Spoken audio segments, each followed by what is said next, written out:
So that was me applying who I am and then just what irked me about what was currently going on in personal development and saying, well, you know what? I'm going to do it the millennial way. So I told myself I would be like Tracy Ellis Ross meets Tony Robbins. And then 2, I would break it down in such a way that it would be crystal clear, super actionable, and that people could actually get results. They wouldn't just be motivated and then fizzle out. So that was kind of how I differentiated myself, because I saw something that wasn't being done in the space and just decided to be the one to do it.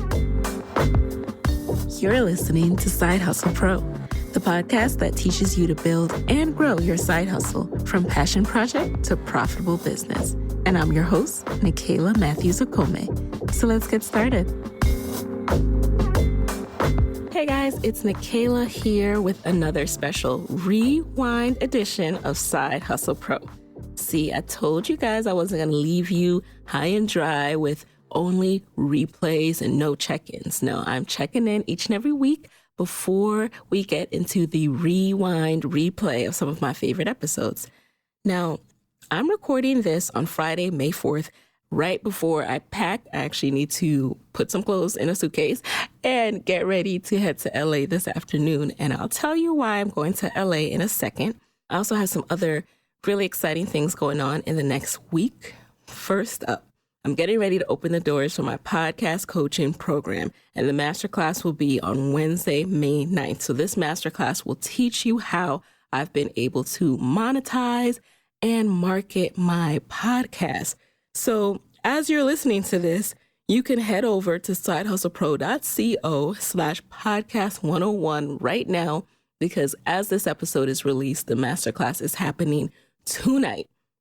So if you or one of your friends or anyone you know is interested in launching a podcast, head on over there, tell them about it, because hey, people hit me up with questions about podcasting all the time. As a matter of fact, people have been sliding in my DMs more and more with like questions for a friend. And this caused me to really study the podcasting landscape even more than I was already doing. And what I realized is that there are millions of podcasts out there, especially from people of color. There's actually no shortage of podcasts by us Black and brown folk.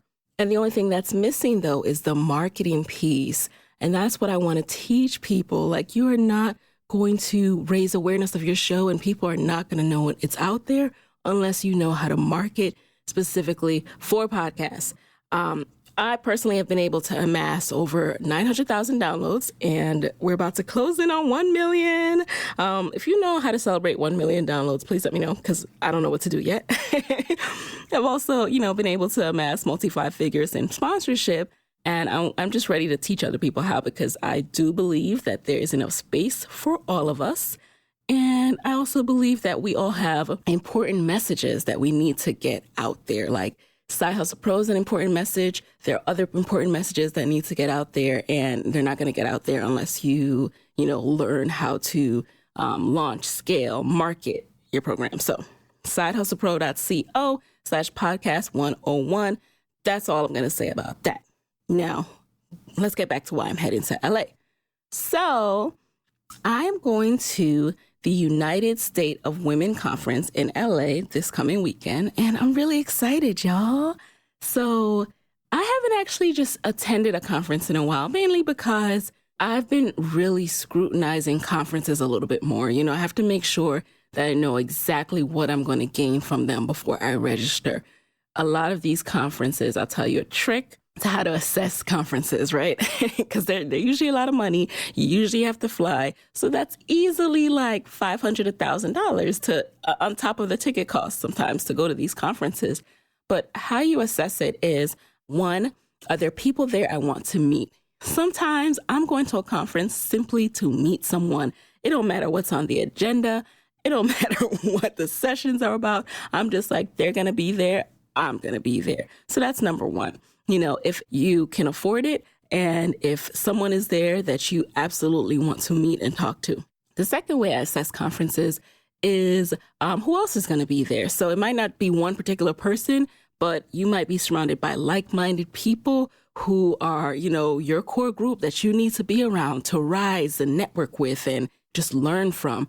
Now, this one, there's a fine line, because sometimes, people get into the habit of just going places because they feel like if they breathe the air of other people that they will somehow be successful. Nah, you got to sit down and do your work. So if you're just going there to socialize and be a socialite, that is not what I mean. I mean that you are going to build. Like there are people there that you want to build with, and you want to make sure that you have established a relationship, and, post-conference will continue to nurture and build with them.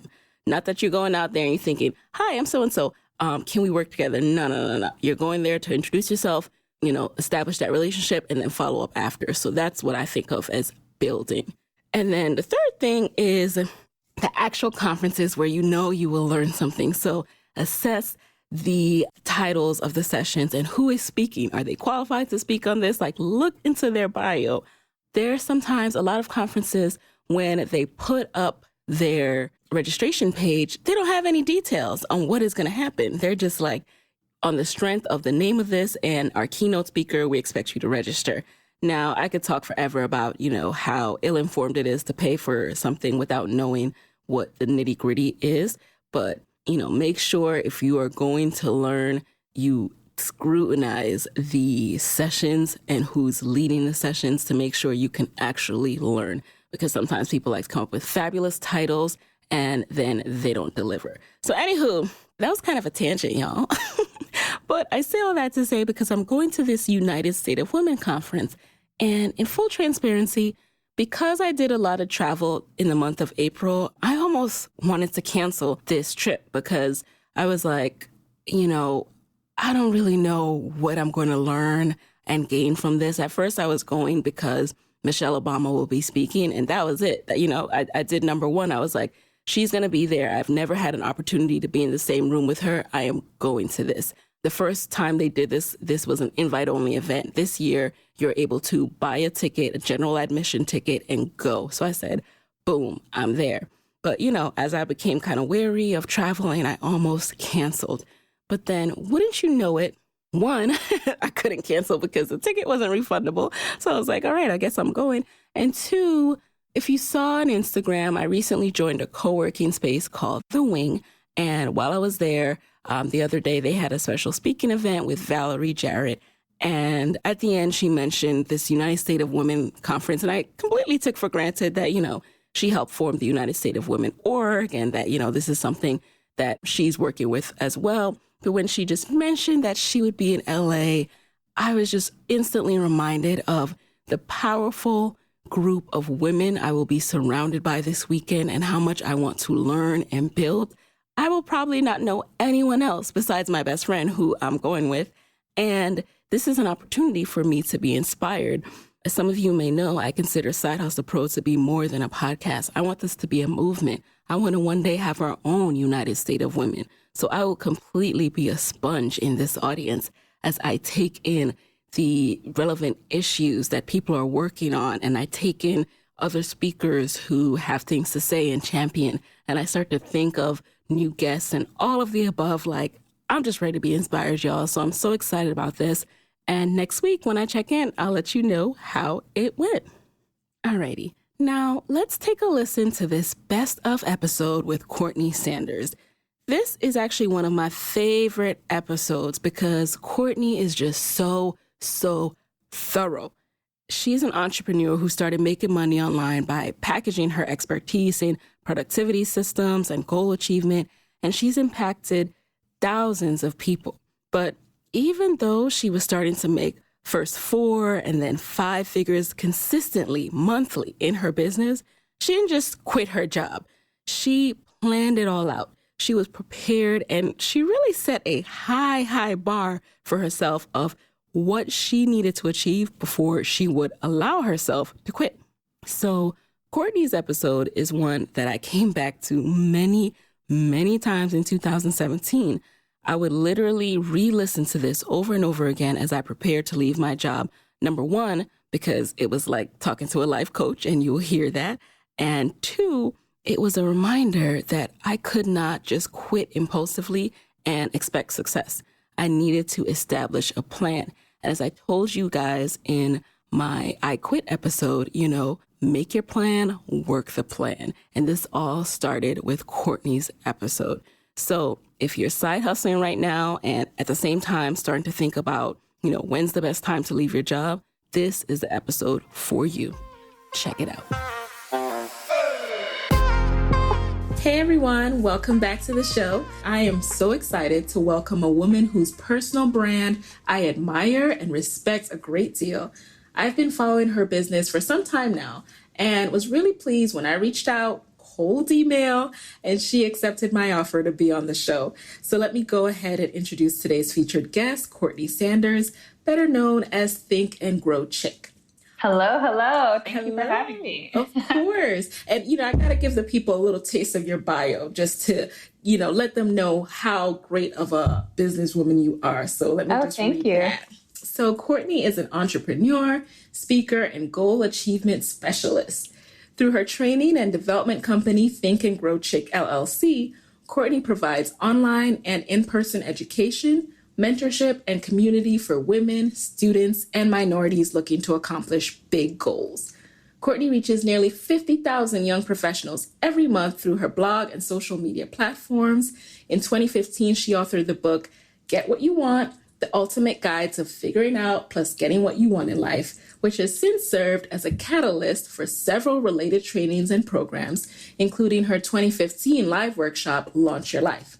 And she's currently on a national tour with finance coach Dominique Broadway called Your Wealthy Year. So welcome to the show, Courtney. Go ahead and fill in the rest. Tell us more. Tell us what I left out, more about who you are and your background. Oh my goodness, man.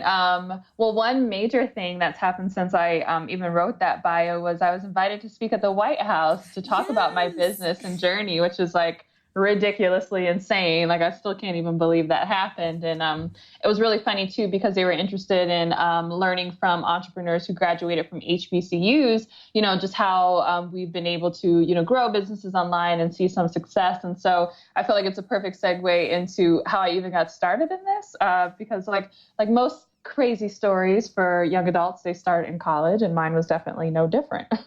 Yeah, I remember, I've read and been following your blog for some time, so I was really inspired by that. Like you kind of had this doubt, like absolutely low moment, and we're able to bounce back from that. So talk to us a little bit about that. How did you even get started on the Think and Grow Chick path? Yeah. So when I graduated from high school and went to college, I had a full ride scholarship to Howard University in engineering. And I kind of always knew I'd be an engineer. I was groomed for it. I grew up in the Metro Detroit area. And so since the fourth grade, my parents were putting me in like pre-college engineering programs because I displayed a good aptitude for math and science. And they're like, oh, what? This young Black girl is good at math and science. Like, you're going to be an engineer when you grow up. And so in Detroit, all the Motor City, obviously all the car industry, they promote heavily engineering. So it was just kind of like a path that I always knew that I would be on. But it wasn't long before I got to school and I realized that it wasn't something that I wanted to do. I felt that it was interesting, but I just in terms of just my creativity and the lifestyle that I wanted to lead with my career, I just was looking for something different, but I wasn't quite sure what that was and how I could best use my skill set. So I kind of went on this, we'll call it soul searching, but perhaps my professors might call it just skipping class. And so I was skipping class and spending a lot of time in the business school. And one day, Lisa Price, the owner of the hair care and beauty brand Carol's Daughter, was on campus sharing her story. And I remember sitting in the audience and just being mesmerized by this woman and just, everything that she went through, even her trials and tribulations sounded like, oh man, I would love to, run out of product because I oversold it or, have people mad because they're not getting their orders. Like those sound like amazing problems to have. So afterwards, after the speech that she gave, I went down to the front of the room to ask her some questions. And there was another young woman who was asking very similar questions to what I wanted to ask. And so listening to her, I had already gotten in my mind that I wanted to start a business. And it's kind of one of those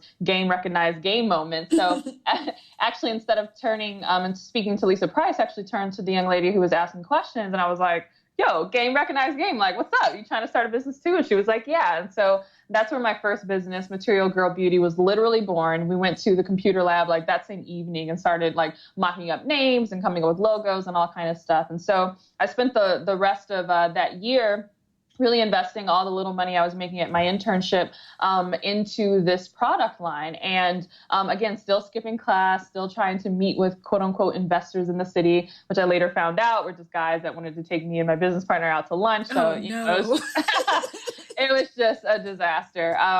And so we were not business people. We did not have marketing chops at all. And needless to say, we failed to really sell more than a handful of products, even though we spent all this time and money developing like literally 100 units of product. So I was devastated that the business wasn't going anywhere. And I was also devastated because all that skipping class was starting to catch up with me. And I lost my scholarship for failing to meet the GPA minimum. So I was really stuck between a rock and a hard place.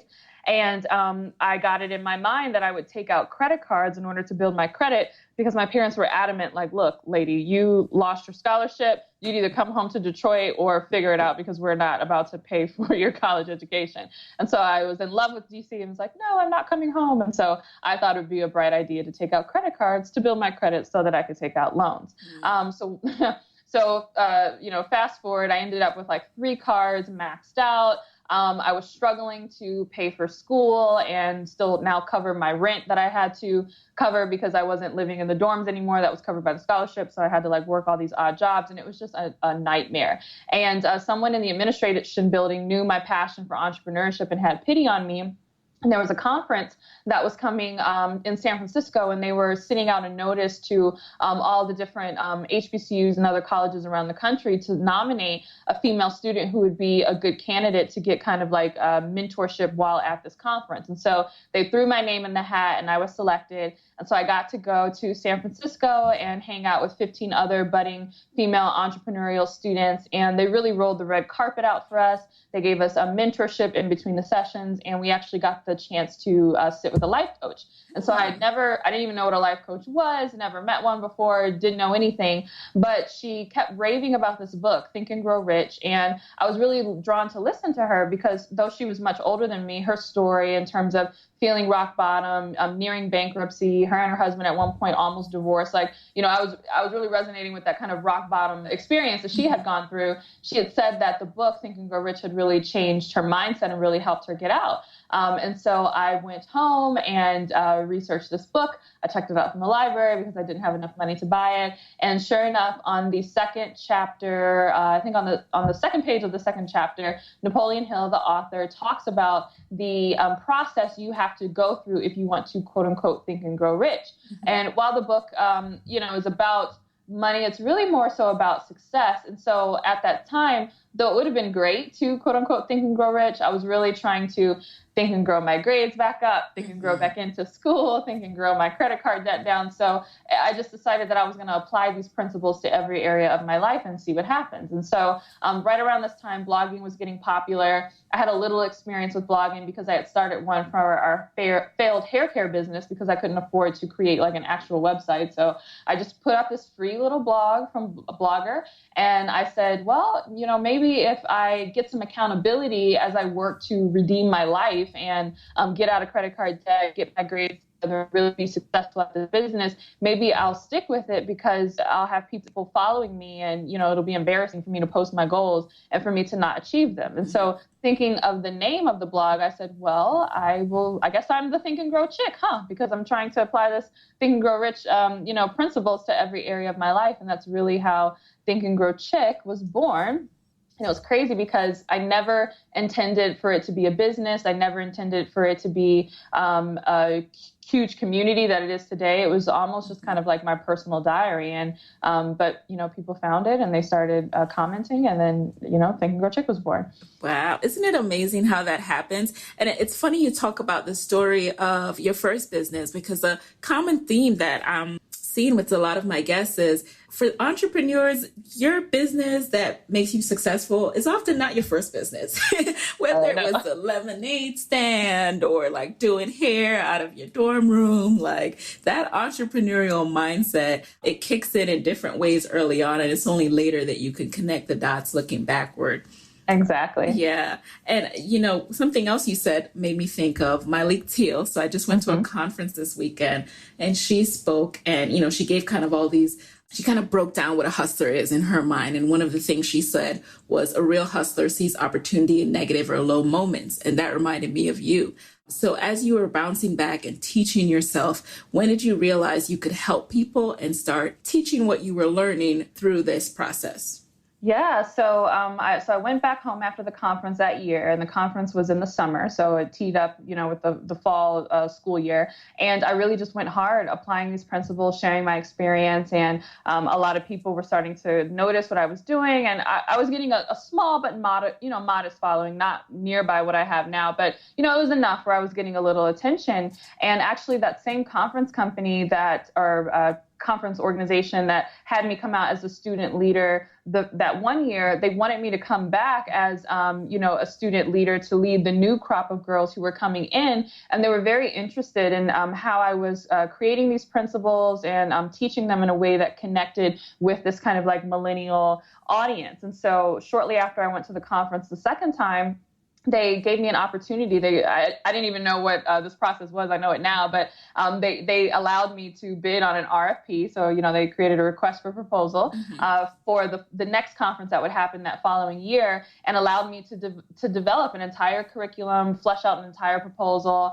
And the job that I was bidding on was worth like $70,000, which was like, I was stunned. I was like shaking in my boots. I couldn't believe that they even wanted me to like throw my name in the hat for something like this. And that's really where the light bulb went on. Like, you got to be kidding me. There are organizations that want to pay money for people to just teach like self-help stuff, and I was thinking, well, I did the work to learn these lessons and apply it, but the fact that they wanted someone to package it up and provide it to their audience was just incredible. And so right around that time, it was the Great Recession, so the housing crisis hit, and the nonprofit for that year ended up losing their funding for the conference, so I wasn't able to, be selected and go forward with the proposal. But just the fact that like me in my early 20s at the time, like, was just graduating college at that time, was even, asked to bid on something like that, really sparked the light bulb that like, I might be onto something here and I should really pursue it as a business. And so I started to be more strategic with, instead of just like learning things and randomly talking about it, thinking more how I can break it down so that others could understand it and create kind of like products and different things for other people to purchase, and really just package up my knowledge and expertise. And so that's really where the business aspect of Think and Grow Chick got rolling. Got it. And so what were some of the first steps you took to start taking Think and Grow Chick from idea to brand and start selling that wisdom that you were packaging? Oh, yeah. Well, the first thing I had to do was get over my fear of putting myself out there. And so I talk about this in one of my podcasts that for the longest, I always wanted to do a Think and Grow Chick event, something small, but just anything where I could have an event and have people come out.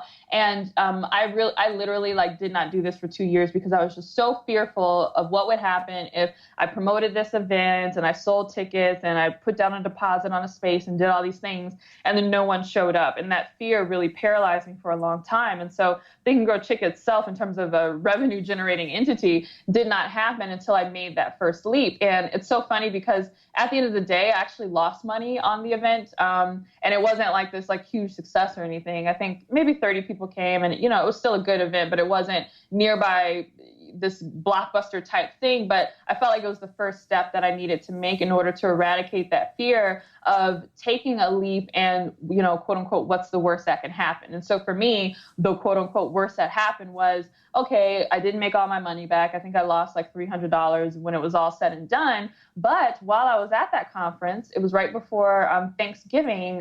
So this was November 2014. And a lot of the women were saying like, oh, wow, we really need help with goal setting and it's the end of the year. And I'm thinking about my New Year's resolution. And that sparked in me the idea to come up with my book. So for that Thanksgiving week that I was visiting my in-laws and just kind of hanging out at the house and not really doing anything, I was working really hard to put this book together. And so from Thanksgiving all the way till Christmas 2014, that gave me the idea for my first product, which ended up being my workbook. And so I launched it in January 2015 and was amazed that like people actually bought it. And I was making consistent sales. And I was like, I cannot believe I just, sold my first few $100s of like this book. It was incredible. So I would say that first step is getting over the fear of what's going to happen if I put this thing out there and nobody likes it, and just being willing to package up what you know and offer it. That's awesome. So what was the name of this workbook? Oh, it was the Get What You Want workbook. Oh, it was the Get What You Want workbook. Okay. Yeah. So what happened after that? Like how frequently did you release other products, or was the ball rolling from then on, or did you have starts and stops? Oh man, no. Once I get started, there is no stop. I still haven't stopped. The ball is still rolling as we speak. No, but just to see that initial success with the first initial sales of the book just really kind of like spurred me on. And the fact that, I did this event and, I didn't die from it, that kind of got me really excited. So the next thing I did was I put together, two things actually. I put together an event in Atlanta, and also you mentioned Myleik. So at this time, Myleik had found out about my blog because I wrote up kind of like a summary of my favorite podcasts from her, and I was very strategic in trying to get her to notice it, where I put her @ her Twitter name in the actual title. Okay. So, the title might have been like my favorite podcast from @Myleik. And so as my followers started retweeting, the actual blog post and the link to it, she kept getting hit like, 100 times because people were retweeting the name of my blog post. Yeah. And so she ended up checking it out and really liked my writing and kind of the work that I was doing. And so she reached out to me and was like, it would be great if we could do something for the beginning of the year. That would be really cool for, our audiences. And so I did a master class with her, which was a 2.5-hour Google Hangout, which was really fantastic. And we talk about getting on this path in terms of online entrepreneurship, especially to really launching your business. Even though I was really green to this whole process, one of the smartest things I did when I did that masterclass was I collected names and email addresses. Mm-hmm. So you didn't have to submit your name and email address in order to watch the masterclass, but I had the entire masterclass transcribed so that people could read Myleik's words, and I knew they'd be interested in that. And I packaged it up into very pretty PDFs. And I said, hey guys, this guide, these notes from our discussion are totally free. The only thing you have to do is enter in your name and email address here in order to get the notes, and I'll send them to you once the transcriber is done, transcribing our masterclass. And so from there, all the people who weren't there for me, they were there for Myleik trying to get the notes. And that was a great way to introduce all those new people to my brand that I would have missed had I not done that. And so that was perfect because it rolled into this event that I ended up doing in Atlanta. And I was able to market to those people and say, hey, well, you love Myleik. Many of you are in Atlanta. I'm actually going to be in Atlanta at the end of January. Why don't you come to this event? And so that event was successful. I did it with my friend, Natasha Cole, who also runs a business called the Go and Glow Project. She's from Atlanta. And so we partnered. She was kind of my eyes and ears on the ground there. Okay. Was that a free event? No, it was a paid event. Okay. And we profited from that event. So my first event was like, I was in the negative, but this one was in the green. So that was really fun. And we got such a great reception from that event that people kept saying, oh, why are you doing it in Atlanta? You should come to Chicago. You should come to New York. You should come to all these places. And one of our followers on Instagram, she had mentioned us, and she was like, well, can you just do it online? Because I'm a military wife and I'm in Korea or somewhere, or Japan. And it doesn't really matter where you do it because I won't be able to go because I'm overseas. And so that sparked another thought. We were like, that's not a bad idea. So we stayed up all night one night, literally for 4 hours, and recorded the entire workshop again together over Skype, packaged up the videos, and then we offered our Launch Your Life masterclass that we did. And that was like, I would say, outside of my book, the first digital product and first launch that I ever did for my business. Mm-hmm. And, we again made like over $1,000 in like 48 hours. And I mean, it was ridiculous. Like I felt like I was the richest person in the entire world. So what was the price point for that course, out of curiosity? Just $27. Okay. And we figured it was a good deal because the actual conference we had charged, I think it was like $35 if you buy tickets in advance and $50 at the door. So, we were like, hey, it's digital. It's a good deal, $27. And people really took us up on that. So at this point, you wrote that post about Myleik. What was your email list like, and what was your social media following like? Very, very small. So my Facebook following was stopped maybe at around, I want to say either 1,800 or 3,000. I can't remember how many fans I had at that time, but I distinctly remember that my Instagram was small, and it was about the same size as my email list. And so Instagram was less than 1,000. It might have been like 600 or 700. And my email list was 600 at that time as well. And I know that specifically because I had a friend who we would kind of Skype, and she was a little ahead of me in business, and she would like kind of check in on me and say like, oh, hey, how are you doing? And she would always ask like, how's your email list? And before, like months previous, I was like, well, I don't even have an email list. I don't get it. Like, I'm already writing blog posts. Why would I send emails? And she's like, no. She's like, no, you need to have an email list. And she's like, look, just work really hard to get your first 600. If you can get 600 people on that list, you'll do good. And so that was like my goal for all of 2015. And so I was really excited that, I had hit around 600 for both the email and then for my Instagram following. Oh, that's awesome. So talk to us about other first steps in terms of, did you trademark Think and Grow Chick at this point? Had you set up a business structure? Like, what other things did you do?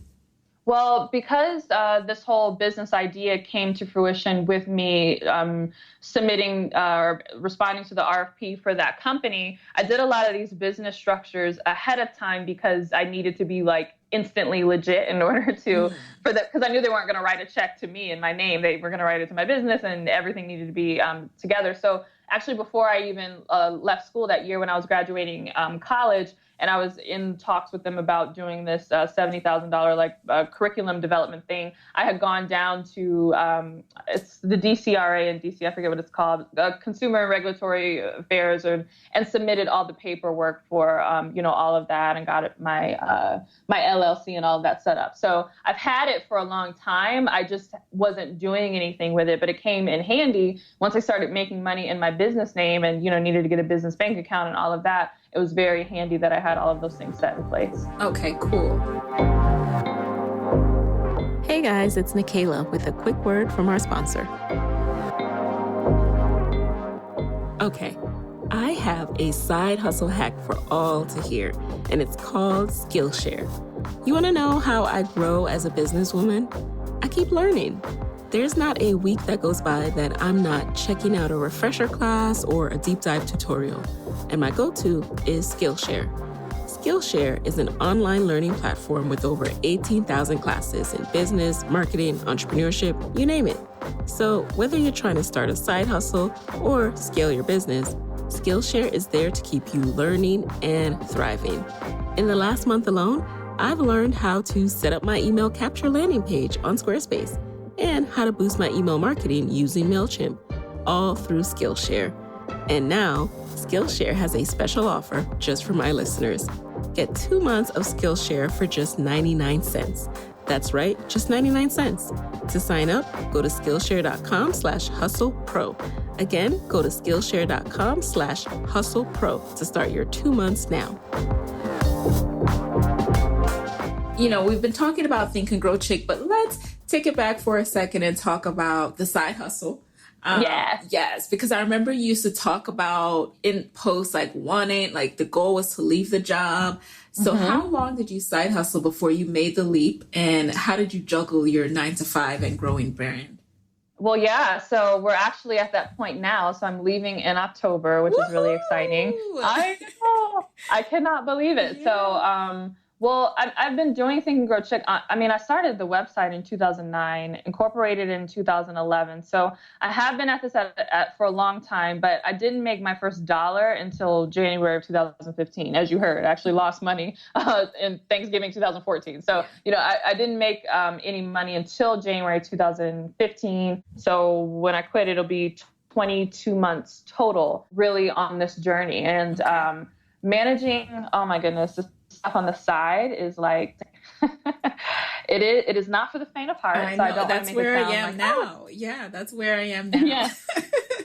I don't want to make it sound like, it's totally easy and, everybody can do it. And I do think everybody can do it, but you're going to have tight systems. And so if there's nothing else that I've learned from entrepreneurship is self-discipline. And so I know for me, if I get up even at 5:05, like if I get up minutes past 5 o'clock when I'm supposed to be getting up in the morning, my day is shot because I really have such a small margin for error because there is so much that needs to be done before work, and then maximizing your lunch breaks, and then when you're getting off work, and then dealing with clients, and then having the time to create products. And so I've really just been super duper effective with my time, like down to opting to take the bus to work instead of driving so that I can work on my laptop on my hotspot on my phone, and maximize that 30 minutes or whatever that it takes me to get there and 30 minutes to get back. So just being extra diligent with time. And I think if you notice how much time you waste on other things, you'd be amazed at how much time you actually have to do these things.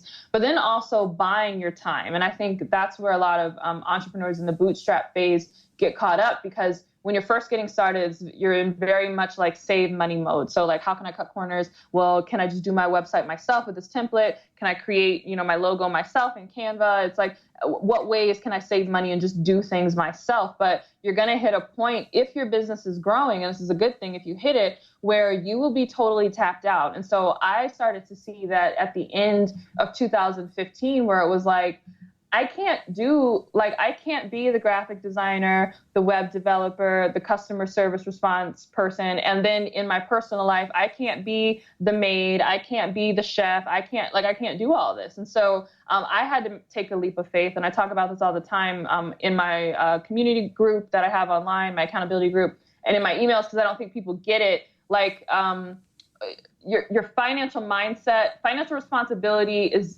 different. There are different habits when you're in business. Obviously, for your personal finances, you think about like, yes, you want to save money and do those things. You don't want to spend willy-nilly. And as a consumer, it can be very easy to think like, no, spending money is bad. Like I need to save everything. But when it comes to business, in order to grow, in order to make more money, you need to be wise about it. So you don't want to spend recklessly, but you need to be willing and judicious about what you spend your money on. And so I had to take that stretch of like, this is how much I'm doing now. If I want to do more than this, I have to spend in preparation for where I want to go. And so I started to get a housekeeper coming to the house. I hired my first assistant, which was like crazy. I paid for a graphic designer and logo designer to do some initial templates for me, so I wasn't constantly recreating the wheel. And I mean, it was scary, spending that amount of money every single month for that help. But because I now had someone to answer my email, someone to, clean my house for me every other week, all these things, it freed up so much more time for me to grow the business exponentially. And so that allowed me to make way more than what I was spending in outsourcing and, grow from there. And so that's really what has helped me really manage the 9-to-5 world and the business world, is just being willing to be extra disciplined with the time you do have, and then buy the time you don't have by getting outside help. Okay. And would you recommend that for entrepreneurs or aspiring entrepreneurs who haven't made their first dollar, should you hold back on getting that help, or do what you need to do to buy yourself more time?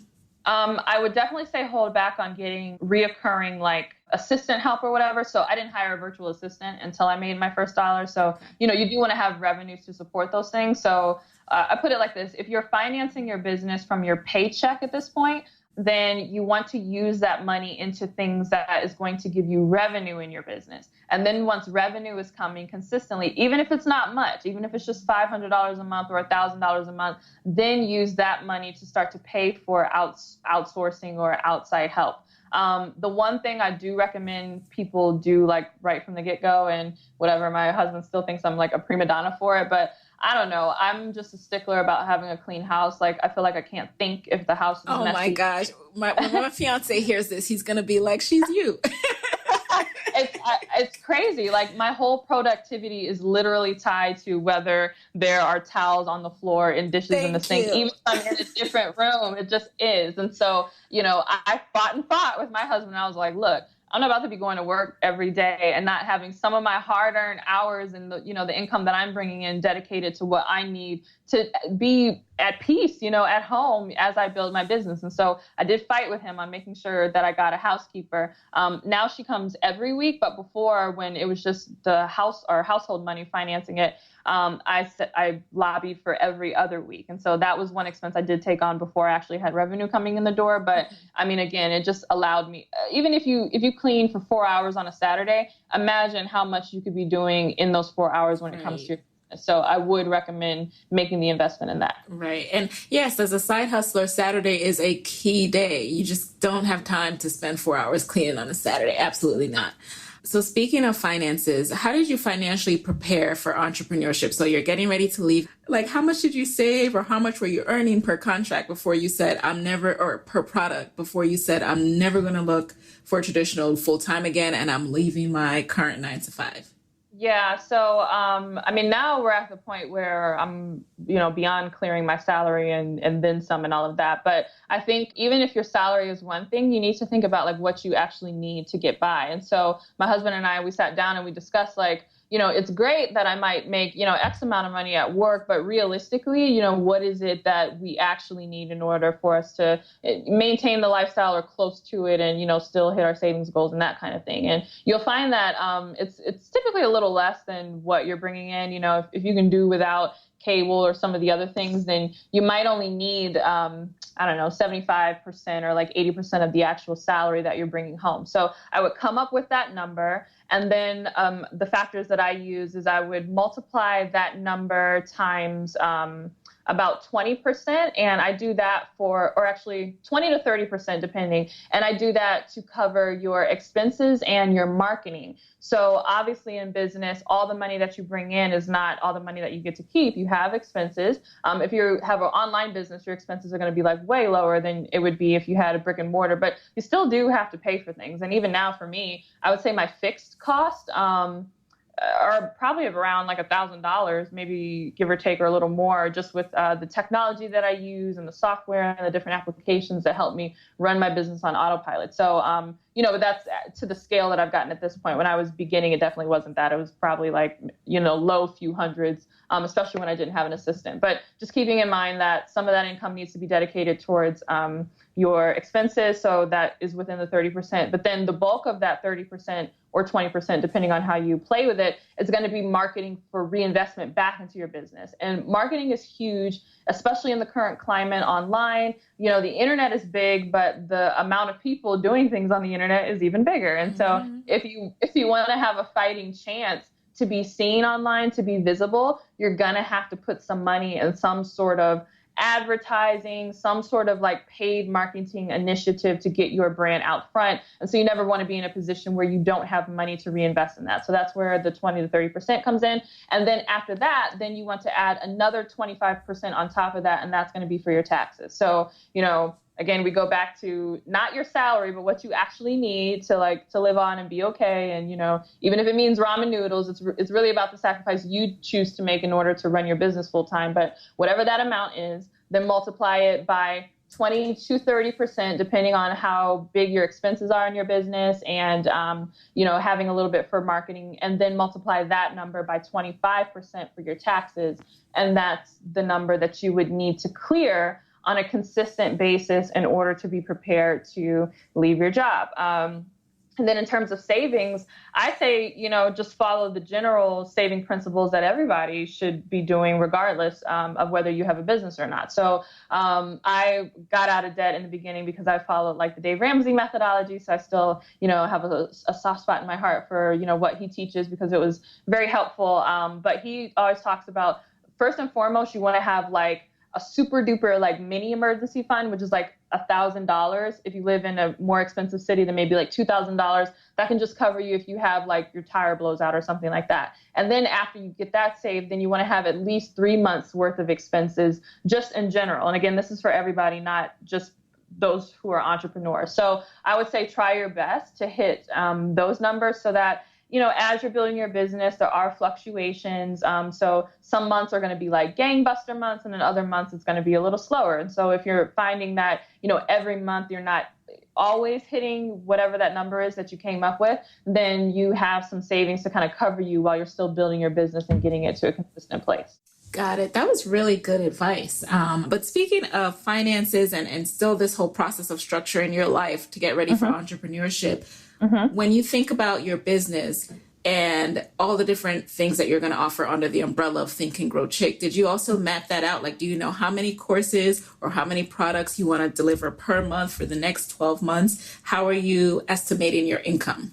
Yeah, in terms of offerings, that's kind of like loosely determined. I don't have a super hard, like, yes, we're going to offer X amount every month, but it's kind of based on the portfolio that I want to have in terms of offerings. So from a personal development, like, life coaching side, and I feel like my business almost is like a triangle, like it has 3 angles where the bulk of what I do is centered around personal development, but I also focus on business development and then, money mindset and economic empowerment and all of that. So for the personal development, I just think about what are the pillars that are personally just really important to me. So self-discipline is a big one because it was such a big part of my story. Having a positive mindset, all of those things. Time management, because none of this would be possible without excellent time management skills. So those are the things that I'm passionate about teaching women and teaching people in their lives. And so I'm always asking myself, the portfolio of offerings that I have, does it cover everything that I feel is personally necessary in order for me to fulfill my mission and what I'm doing at Think and Grow Chick? And so even if the answer is yes, meaning, oh, yes, I do have products that cover all of those different things, do I have the necessary levels for people based on where they are in their journey? So people who are very, very new to this and they're super beginners, or they're not yet at a point where they can, invest a lot of money in their personal development. Do I have products that covers all of those things that, is for a very affordable, offering? And then for people who want something more robust, they want to work with me for, weeks or maybe even months. I have one woman who's a business client of mine, and the program she's in right now is 6 weeks. And we just had our first call, and she's like, yeah, and by the way, I already know I want to work with you for 6 months. So can you give me that package? And I'm like, oh, now I got to go to the drawing board and put that package together. So you do want to have offerings that covers both ends of the spectrum. So that's really how I come up with what I'm going to, offer is do I feel like what I have is comprehensive enough? Now, in terms of my income and just managing, my revenue, and it's funny because before I even got on this call with you, I was talking with my husband about cash flow management and projections. And he's like, I'm going to do the spreadsheet for you. I want you to see all this stuff. I gauge my income based on the offerings that are what I would consider my foundational offerings. So things that I know are always going to come in. For me, a big thing that has been oh my goodness, so helpful, a lifesaver, and something that I always recommend people look into, especially if you have an online business, is having a sales funnel. And a sales funnel is it's not a real thing, an actual tangible thing, but it's a process, a back-end process that you have in your business where people can engage with some free content that you have, get on an email list that you have, get a part of an automated email sequence that is strategically inviting them to take advantage of an offering that you might have that is related to whatever the free thing is that they signed up for. And so you don't necessarily need just one sales funnel. You can have a sales funnel for every product that you offer. And so the big boys who are playing online, that's typically how they're doing it and how they're hitting, these 5 and sometimes 6 figures every month, is because they have these massive sales funnels where they're getting thousands of people to engage with their content every month, and they're selling, whatever products on the back end. So I have a few sales funnels. And I continue to build them out for all of my products, but I have a few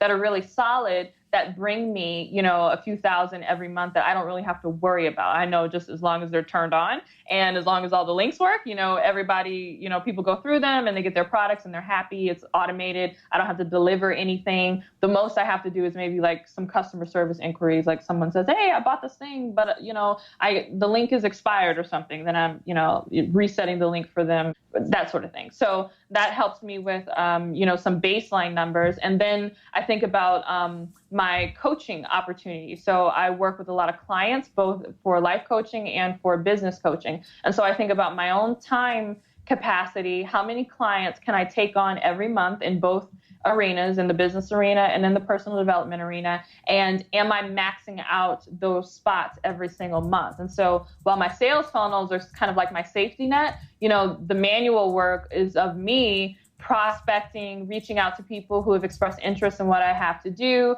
making offers to my community, sending out emails saying, hey guys, I have 4 spots available in my, mentorship program this month, sign up, use this application if you want to join. And so inviting people to get into that process. And I can typically gauge how many, if I'm going to be able to fill all of those spots based on how many people I have applying for those spots to begin with. So obviously you talk to everybody and everybody's not going to sign up. Everybody might not be right for it, or they're like, oh, I want to do it, but this month's not good. Let's talk next month, that kind of thing. So I know, okay, if I can get 10 applications this month, I have a reasonable probability based on, my history in filling these programs that 4 people are going to go ahead and sign up for the program. And so that's how I basically gauge my income is 1, is the sales funnel working? And then 2, am I making enough offers so that I'm getting enough prospects so that I am going to end up working with a portion of the people who apply?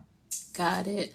And I'm glad you mentioned sales funnel, because that leads me to this whole question of, you really have a great relationship with your target audience. You seem to know exactly who they are, where to find them, and are continuing to grow it. How do you do that? I'm a member of your Facebook group, so obviously I'm biased. But yeah, how did you initially figure out who your target audience was, and how are you continuing to grow that community?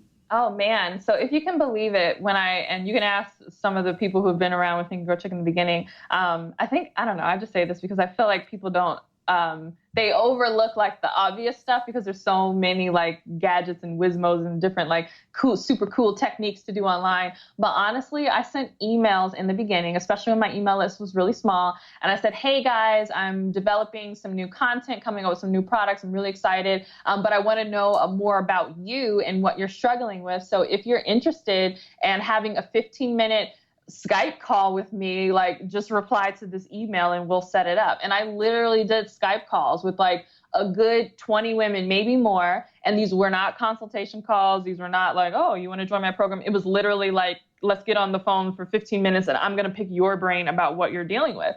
And so as I did that, I noticed that while people had different things that they were going through, some people were in grad school and had like self-doubt issues around were they going to pass their exams. Other people were trying to move up in their career. Other people wanted to start business. I noticed that there were like themes running through the things that all of these women were telling me. And so I would literally take notes on all the calls. And so I started organizing everything that everybody said into certain categories. And then once I found out what those categories were, like say I heard from a lot of women that they have big goals, but they continue to doubt themselves, then I would keep my ears open for every time someone online mentioned self-doubt at all. So even if somebody else, like even if another life coach, like let's say she came out with a blog post or a podcast all about self-doubt, I would read the comments to her post to see what other people were saying. And if there was anybody in the comments thread that seemed like they would be a part of my community or that they were kind of like the women that I was targeting, then I was taking notes on what they were saying. And so I was asking myself, the problems that she's expressing, are these things that I can solve? And if so, how? And so that's where you'll notice at that point in my business and in my brand, I started creating a lot of different worksheets, my procrastination purge. And I mean, all of that was literally just me eavesdropping. Well, first asking people to give me, what they were dealing with, and then organizing all of that, and then eavesdropping elsewhere online to find out, more deeply about that information, and then creating free stuff, honestly, first. Like my self-discipline program, which I would say is probably my best-selling product to date. Like I've sold, like, I got to look at it, but I think it might be over $15,000 like worth of that program. It's insane. Mm-hmm. That first started off as a free challenge that I did based on, again, eavesdropping and just hearing what people were listening or what they were dealing with. And the free challenge was so successful. I was like, how can I make this more robust and turn this into a paid product? And that's exactly what I did. So nice. That's my process. I love the concept of eavesdropping. And that's right up my alley because I joke with my friends that I'm a social media stalker. How I found you. But you have the skills already. You're a natural. How did you find those initial like 20 women to talk to? Were they people who found your blog and were on your email list through that? Yeah, they were already on my email list. So this was at that time where I said I had maybe like 600 or so on my list. I just sent out emails like, hey, y'all want to talk? But even if you don't have an email list, if you have any kind of content that people are engaging in, so they're leaving comments on your blog post, they're leaving comments on your podcast, they are commenting on your Facebook and on your Instagram, I would privately message those people back. Especially the ones that you notice over and over again. So I feel like every brand has like their ride or dies where the names, like you see them, they comment on every post I would start private messaging your ride or dies and just saying like, hey, I love your support and, I just want to learn more about you. I think it's going to help me come up with, even more content that will help you, which is true because that's part of the reason why you're doing it. And just say like, would you mind having like a 15-minute Skype call where I can just ask you some questions? And they'll probably like love that because they already love you. And then you get more information because you get to hear it in their own words. And that's the important thing. I think when you're on the other side and you're trying to provide something for people, you as the expert, even if you don't see yourself as an expert, but even if you essentially are a few steps ahead of your audience. So because you've already gone through it, there are certain things that you are forgetting, that you're missing, that you don't think is a big deal. And so sometimes it helps to have someone who's currently going through it right now feed their problem back to you in their own words, because then you're like, oh, one, I didn't know that she was struggling with that, and two, I didn't know that she described it in that way. And that becomes very helpful when you're creating, content in the future. Absolutely. So before we get into the lightning round, I wanted to get your perspective a little bit on mastermind. So one of the things you attribute to your success is your mastermind group. Mm-hmm. Talk to us about that. What is a mastermind group to you, and how did you identify your group members? Yeah, so a mastermind is something that I first learned about when I was reading Think and Grow Rich. And really, it's just a collection or group of like-minded individuals who are all aspiring to achieve various goals. And this group kind of holds each other accountable, and they bounce ideas off of each other. And it's just like everybody's like mental juices are flowing, and it just creates, amazing ideas. And you just tend to move faster when you are connected with other people who are moving on the fast track as well. And so masterminds have been so essential for me at every area of my business. I mean, and it doesn't have to be a big group. Like a mastermind could be as big as like 2 people, like you and another person. And often in the beginning, that's exactly what it was. And so I think one thing that I've been very good at, and that I recommend more entrepreneurs do, especially women entrepreneurs, is not have this mindset of, oh, she's doing something, so what I'm doing, therefore she's my competition. I never had that mindset. I know that we're all unique in our own ways. And so even if we do the same thing, technically we have our own flavor and our own spin to it. And so I was drawn to other women who were also in the space who were doing something similar, and I just developed relationships with them. And many of these women I've had the opportunity to meet in person, but in the beginning we had developed relationships over Skype, for months before we both were in the same city and could actually say hi. And so it was really cool over Skype to mastermind with, groups of women who were doing the same thing and just kind of bounce ideas. If I learned something, being able to share what I learned and them doing the same for me, and us just holding each other accountable. For instance, and it's a back and forth thing too. Like I told you, the one friend in the beginning who I would mastermind with, she was like, look, like you got to get your email list up to 600. And so I was like, oh, okay. But because of her, I got down on that path. And now my email list, I have over 20,000 women on my email list. And so it was cool because now she's come back to me and she's like, yo, you took my advice and you ran with it. Like I need to know what you're doing. And I'm like, no problem. And so I'm now in a position to give that information and that advice back. So it's this very fluid, like, that's how it's different from mentorship. It's more like peer, but you guys are like always passing information back and forth and like helping each other get to the next level. Yeah. And I attribute even starting this podcast to my mastermind group. I meet monthly with a group. It's 4 of us now of women, and that they kind of came organically from my circle. So if there are women who want to start their own mastermind and don't know where to find like-minded people, I would recommend joining Courtney's Think and Grow Chick Facebook group, because there are a lot of like-minded women in that community. So definitely check that out. So now I want to transition into the lightning round of this podcast. And the drill is you answer the first thing that comes to mind. So you ready? Yes. All right. Number 1, what's a resource that has helped you in your business that you can share with the Side Hustle Pro audience? Oh, man. There are so many. So it's like, how can I choose?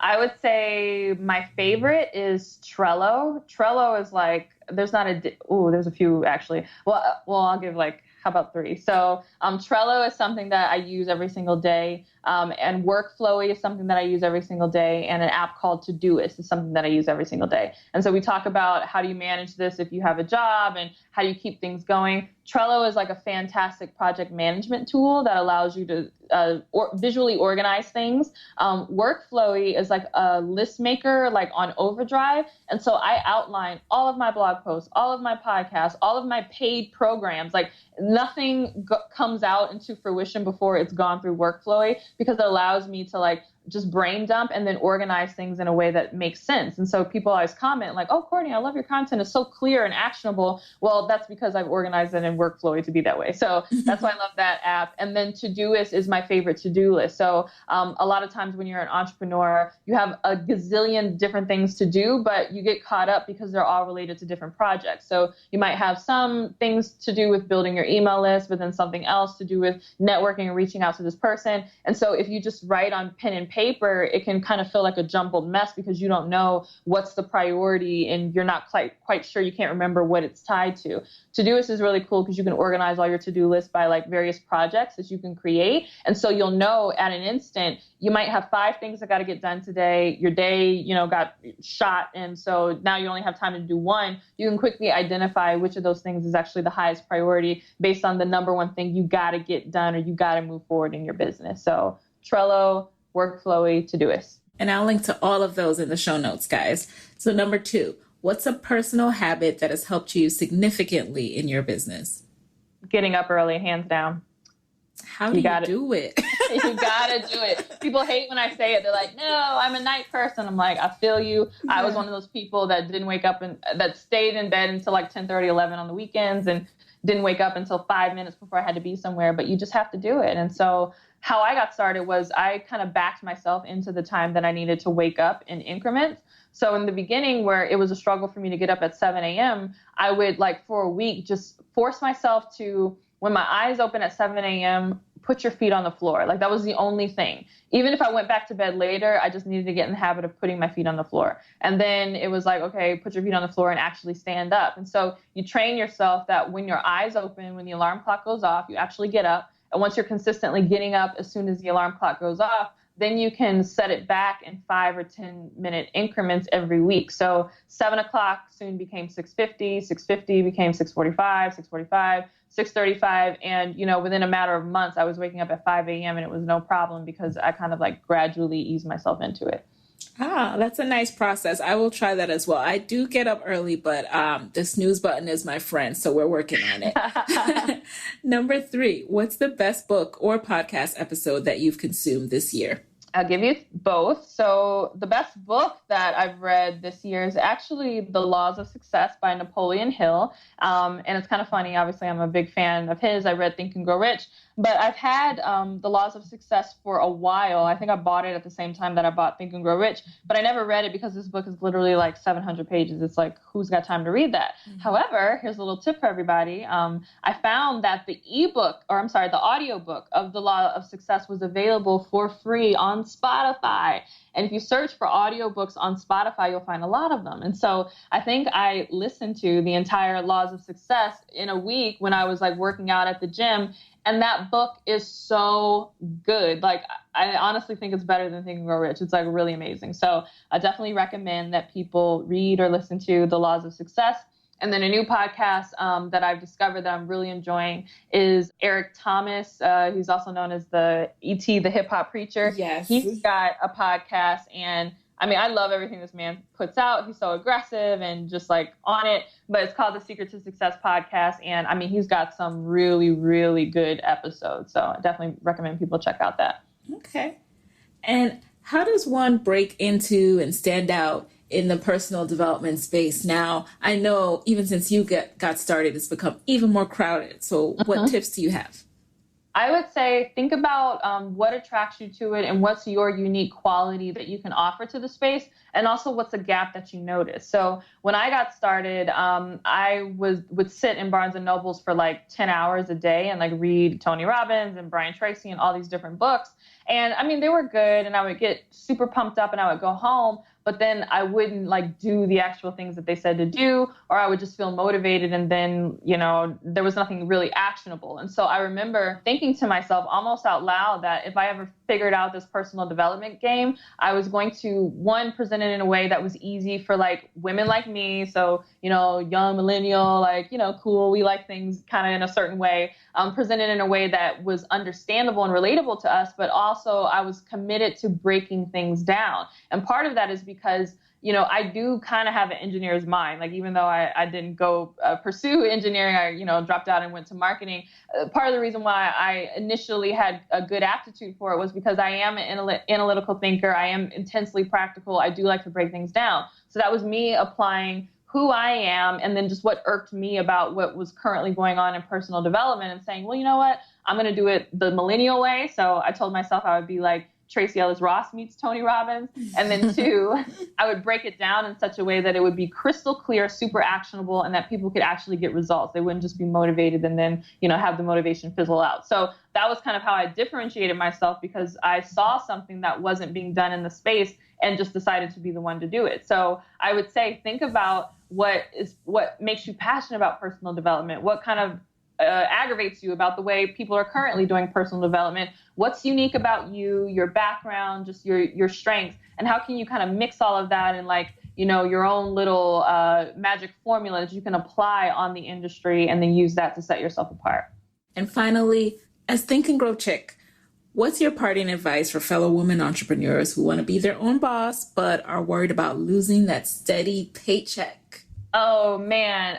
1, understand that you can do it. And even if things don't work out, what's the worst that can happen? The worst that could happen is that you have to temporarily go back and get a different job. And despite what people will say about the economy and all of this stuff, there are jobs everywhere. And even you mentioned Myleik in our masterclass. She said at the time when she was breaking out into entrepreneurship, everybody was saying, and I think this was during the housing crisis, everybody was saying oh my goodness, employment numbers are horrible. You don't want to do that. You can't get a job if you have to come back. Unemployment is 20%. And she was like, why are we focusing on the negative? If 20% of the people are unemployed, then that means 80% of the people have jobs. And so it's the same way. Despite what people will tell you, jobs are exceedingly abundant in our economy. You can always get one if you want one. So don't let that fear make you feel like you can't step out, because if it doesn't work out, then, heaven forbid, you won't have a job. Trust me, you can find one. But then second, I would say invest in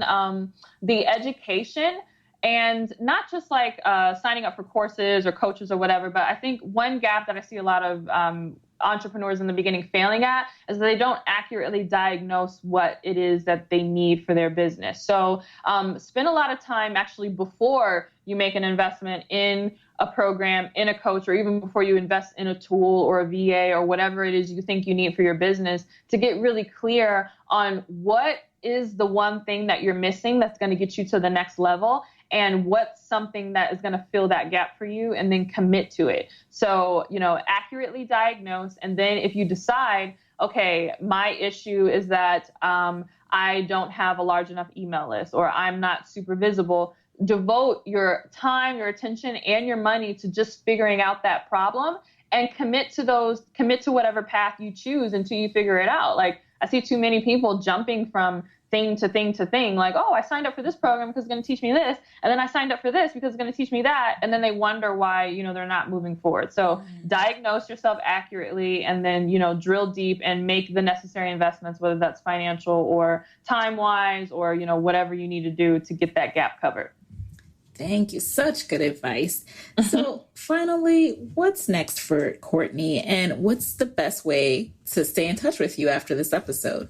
Oh, yeah. Oh, my goodness. There's so much that I'm going to be coming out with in 2017. It's going to be really fun. I'm looking to do a monthly membership for people who are on this conversation and on this journey. So, building their business, something that's really affordable that, they can kind of get the support that they need on a monthly basis. So I'll be rolling out with that, which is going to be fun. I'll be doing more in-person events. So this year was a huge travel year for me, speaking engagements. So I'm going to be launching a lot of my own Think and Grow Chick branded events in various cities. So definitely look out for that. And I just got a ton in store. So if you want to be a part of it, I would recommend that everybody go to thinkandgrowchick.com/join. And from there, you can join my accountability group, which is the Facebook group where we have over 4,000 like-minded women who are all very serious about their goals. And then as well, you'll be on my email list, and you'll be the first to be notified about all this cool stuff that I have coming down the pipe.